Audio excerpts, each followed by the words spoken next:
You know, I've known Hillary for well over 30 years. Before she was First Lady of the United States, when she became First Lady, we served together in the United States Senate, and during her years as Secretary of State, once a week, we had breakfast in my home, the Vice President's residence. Everybody knows she's smart.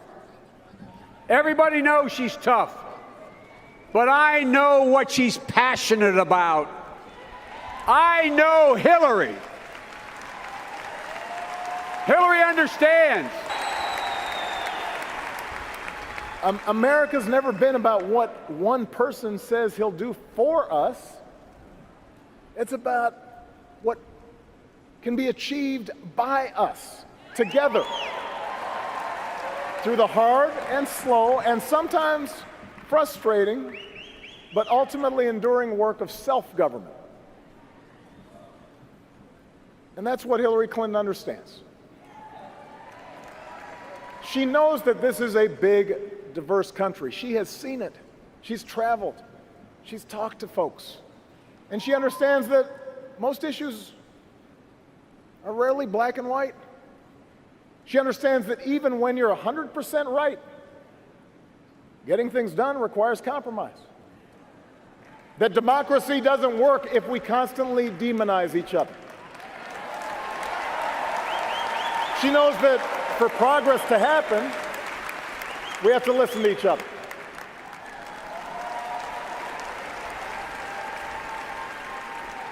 For every American who wants our country to be a beloved community where people aren't demeaned because of who they are, but rather respected for their contributions to this nation, and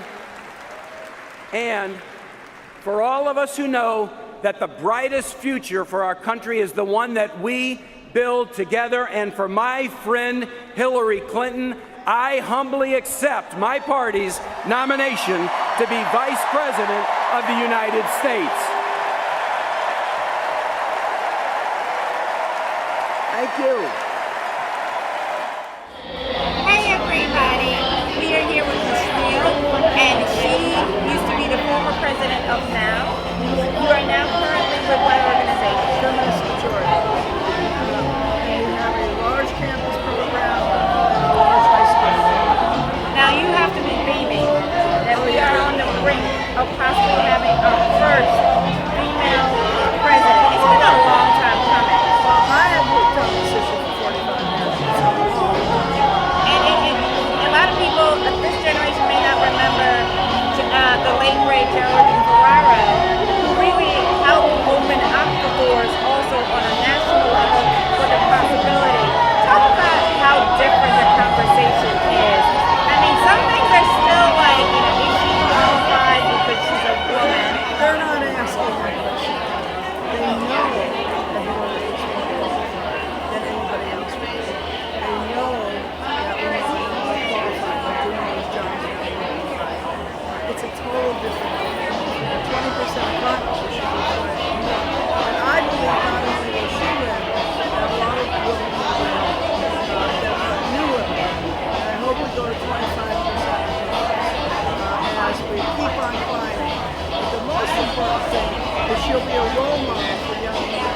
And more and more women will see themselves in leadership and will, in fact, declare at all levels. In fact, more women today are running for Congress, way more than in the past. You're going to see an increasing number of women in Congress, state legislature, city council. So it's going to be a wave. Talk to the people out there that are still on the fence, not because she's a woman. Help them understand why she is the candidate to be president. She's the candidate because she's running on the most progressive feminist platform. She's determined to make community colleges free, to have them provide child care. She wants pre-K universal. That means giving every kid, no matter what the family makes, a chance for going to early child development programs, pre-K programs, because you don't want your kid to start behind.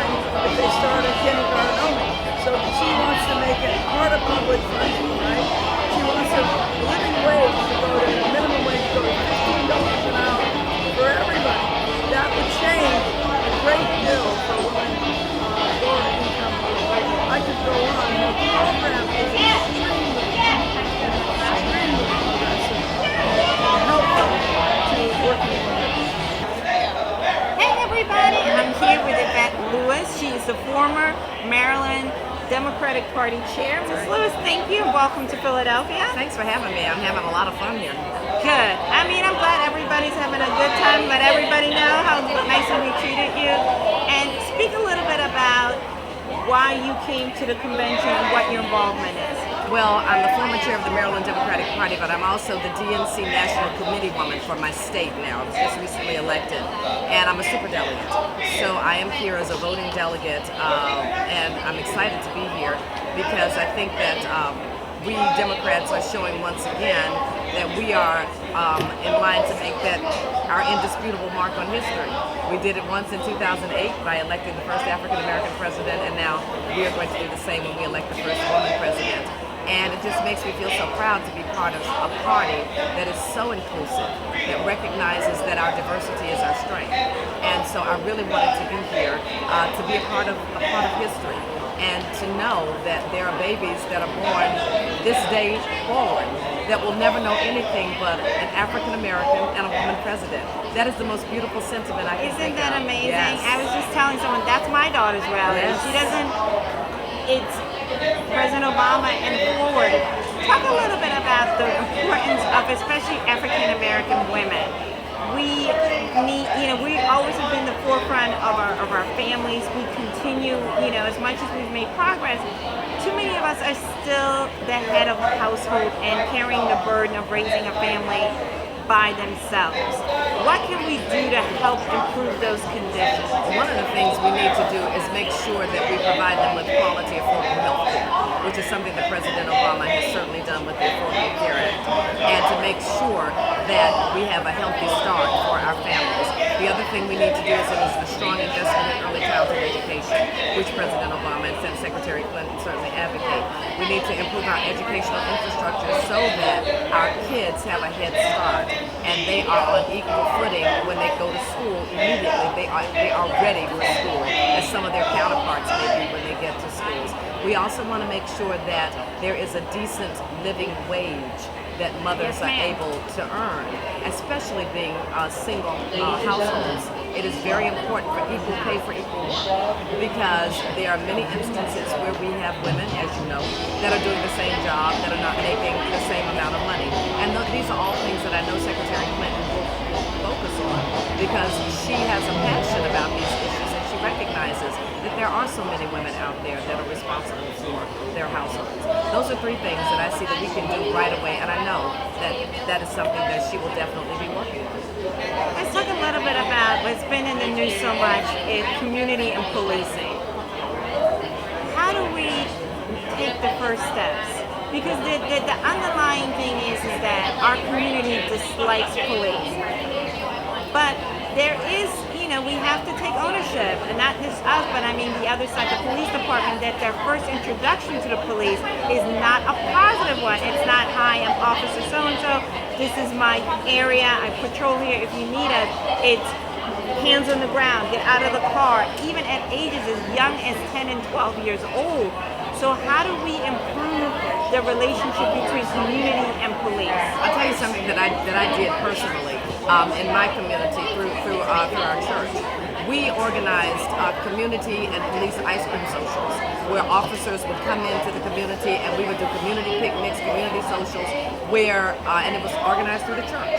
And the church sometimes can be that moral leader in bridging those kinds of divisions that happen in the community. We do them once a month. Some kind of police community event, whether it was a potluck supper, an ice cream social, a basketball game, a volleyball game, just to start that dialogue. Because, sometimes if you talk about what the children's or our community's first introduction is to the police, sometimes the police's first introduction to us is when they're responding to something in our community. So those attitudes get set up with that very first encounter.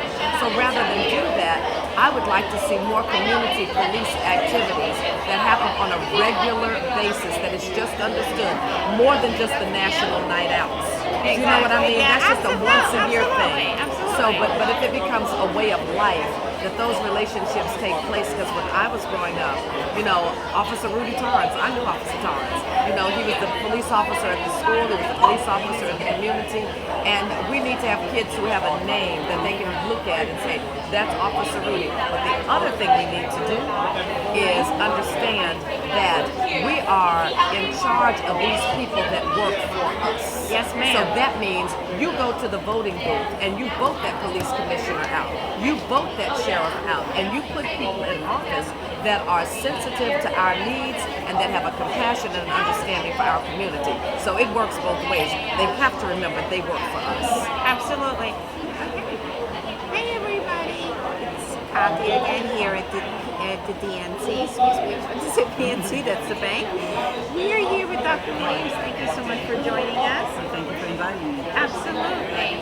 So tell the people a little bit about yourself and what brought you to the Democratic National Convention. Well, I'm national president of the National Congress of Black Women, and my predecessor is from here in Philadelphia, Dr. C. Dolores Tucker, a name that many people will know, as well as Shirley Chisholm. They were our two founding presidents, and for the last 10 years I've been president.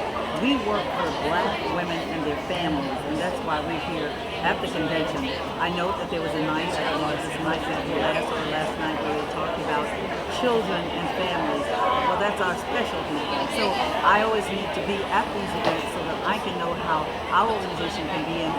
We are an activist organization. You know, some people organizations, they do a lot of talking and whatever, but we are about acting and doing rather than just talking. But I also like to get the facts. I like to see who our friends are, who it is that we can form coalitions with so we get even more work done. We work on Black women's health, we work on jobs, we work on criminal justice, we work on voting rights, you name it, we're there. My friends tease me, they say, you got a position on everything, don't you? I said, yes, we do.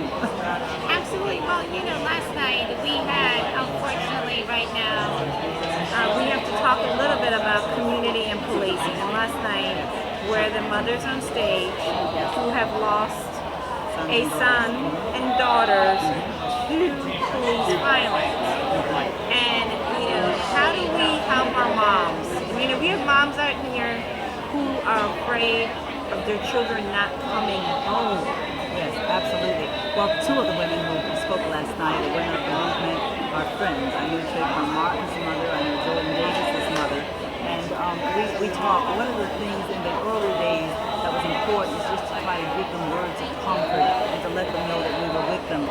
Speak for rallies when it's about criminal justice and about police shootings and what have you. And it so happens I'm a writer, so I write about those issues. Those are ways that we can help. But then more important than that, just as the mother said last night, it's so important that we vote so that we can make sure we're getting the right people in our communities and getting the right training for police, getting the right education for our children so that they're not on the street, getting in trouble or being there, just as a target for the police because they may be hanging out.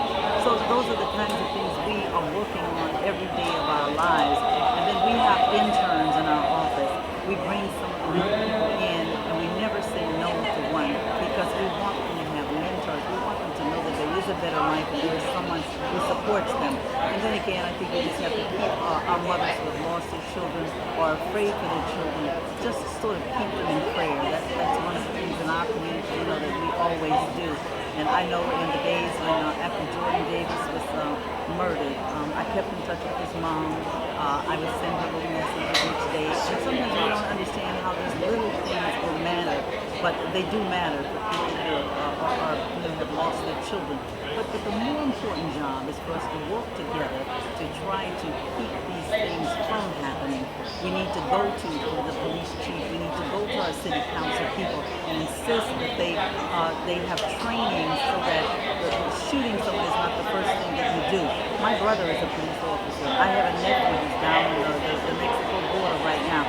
So I know that there are great police officers. My brother often tells me about many of them, but when he looks at television, when he sees these things happening, he'll say, that's not right, that's not what we're trained to do.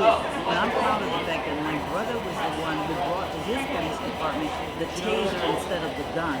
The taser people can recover from if you must stop